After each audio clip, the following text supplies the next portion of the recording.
Nagsampa na ng reklamo ang PNP doctor na sinigawan at tinulak ni na Vice President Sara Duterte at ilan niyang staff sa kasagsagan ng paglilipat kay Attorney Zulaika Lopez itong weekend. Nasa frontline ng balitang yan si Mean Los Baños.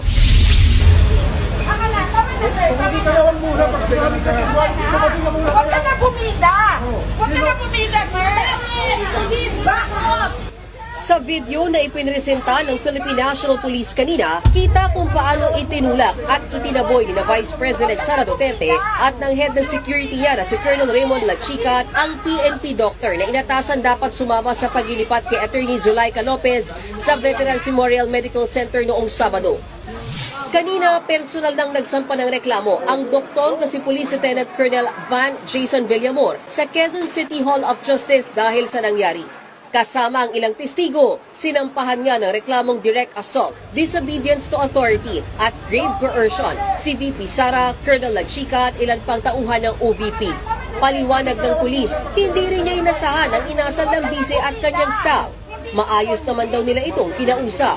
Okay naman po ako. Hindi po namin inaasahan na magiging ganon ang kahihinatnan in the performance of our duties and then naging ganon pa. Ayon naman sa Quezon City Police District, patunay raw ang paghahain nila ng reklamo na wala silang sinisino. Nobody is above the law. Kung meron paglabag, ay ating kasampan ng kaso. Sa ngayon, wala pang tugon ang kampo ng Vice Presidente sa isinampang reklamo ni Villamor. Habang ang PNP naman, kumpiyansang kakatigan ng korte ang inihaing reklamo laban kina VP Sara. The Vice President is an impeachable officer. She is not immune from suit.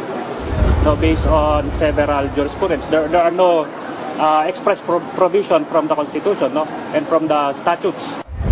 Nagbabalita mula sa frontline, Mean Los Baños, News 5.